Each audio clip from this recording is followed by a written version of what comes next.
Finally তাণ্ডবের official trailer ভাই চলে এসে গেছে। তো এই ট্রেলারটার লেন্দি ভাই 1 মিনিটেরও কম। তো অফিসিয়াল ভাবে তাণ্ডবের ট্রেলার ভাই আজকে চলে এসে গেছে। এটা ভাই মহেন্দ্র সোনি নিজে তার ফেসবুক পেজে ভাই এটা শেয়ার করেছেন, এবং কি কিছুক্ষণ আগে যখন আমি ভিডিওটা শুট করি তার 2 মিনিট আগে ভাই চরকির অফিসিয়াল ইউটিউব চ্যানেল থেকেও চলে এসে গেছে, চরকি SBF এর। তো এখন যদি কথা বলি যে অফিসিয়াল ভাবে এই ট্রেলারটা ছাড়া হয়েছে ঈদের আগে কেন দেয় নাই, তো ঈদের আগে কেন ট্রেলারটা দেয় নাই সেটা তোমরা সবাই জানো যে এখানে টাইমটা ম্যানেজ করতে পারে নাই রায়হান রাফি এবং কি রায়হান রাফির হোল টিমে। তো ফাইনালি গতকাল সিনেমাটা রিলিজ হয়েছে ঈদের দিনকে, তো আজকে ঈদের দ্বিতীয় দিন। তো ঈদের দ্বিতীয় দিন এবং কি গতকাল তাণ্ডব কিরকম জ্বর তুলতেছে সেটা তোমরা অবশ্যই জানো, কিন্তু এর মধ্যে ভাই তাণ্ডবের একটা প্রমোশনাল মেটেরিয়াল বা একটা গান দেওয়ার কথা ছিল, তো গান বদলে ভাই আজকে ফাইনালি ট্রেলারটা চলে এসে গেছে। ওভারঅল এই ট্রেলার নিয়ে এখন কথা বলবো যে আমার কাছে ট্রেলারটা কেমন লাগছে। তো হয়ে গেছে আমি সফর। তো মেগাস্টার শাকিব খানের তাণ্ডবের অফিসিয়াল ট্রেলার ভাই চলে এসে গেছে, তাও এটা যেমন তেমন ট্রেলার না, এটা ভাই 1 মিনিটেরও কম ট্রেলার। তো এখানে 53 বা 54 মিনিটের ট্রেলার বা 57 মিনিটের ট্রেলার হয়েছে। তো এটা পারফেক্ট আমি লেন্দিটা এখন বলতে পারলাম না, যখন আমি দেখবো তখন আমি বলতে পারবো।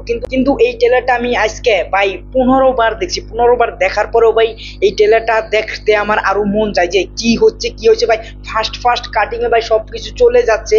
তো এই ট্রেলারটা ভাই এক কথায় বললে ভাই অসাধারণ হয়েছে ভাই। এরকম ট্রেলারই আমরা চেয়েছিলাম। এটা যদি ভাই 2 মিনিটের ট্রেলার একটা বানাইতো রায়হান রাফি সিনেমার প্রমোশনের জন্য ভাই, ফাটিয়ে দিয়ে তো বাংলাদেশে যেভাবে ভাই বক্স অফিস কালেকশন তাণ্ডব করতেছে, এই বক্স অফিসকে ভাই দুমড়িয়ে মুচড়িয়ে দিয়ে ভাই এই বক্স অফিস প্রায় 1 কোটির কাছাকাছি চলে গেত শুধুমাত্র মাল্টিপ্লেক্স দিয়ে, যদি এটার পারফেক্ট ভাবে 2 মিনিটের একটা ট্রেলার আনতে পারতো রায়হান রাফি, যদি রায়হান রাফির হাতে টাইম থাকতো। তো এইরকম ভালো হয়েছে, এরকম এঙ্গেজিং হয়েছে এই ট্রেলারটা, আমার কাছে এতটাই ভালো লাগছে। তো এই ট্রেলারটা শুরু হয় ভাই মেগাস্টার শাকিব খানকে এখানে বন্দি করে রাখা হয়, বা মেগাস্টার শাকিব খানের পাস্টের কিছু হয়, তো সেইগুলোর একটা ভিডিও দেখানো হয়।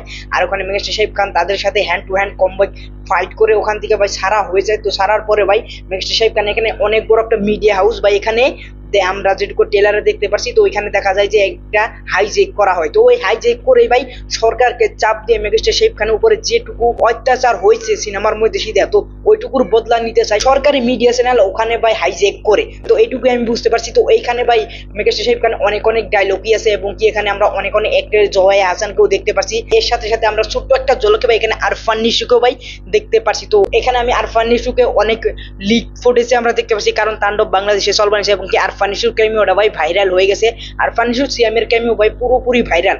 তো সেইখান থেকে আমি ধারণা করতে পারছি এখানে যে শটটা আছে লাল পোশাকে এবং কি সৈন্যবাহিনী ভাই দাঁড়িয়ে আছে, তুফানের মতো একটা শট আছে, ওই শটের মধ্যে ভাই ওখানে আরফান নিশু আছে। তো ওই আরফান নিশুর ফেসটা দেখানো নাই, দূরে থেকে একটা শট নিয়ে সেই শটটা ভাই এই ট্রেলারের মধ্যে আমাদেরকে দেখানো হয়েছে।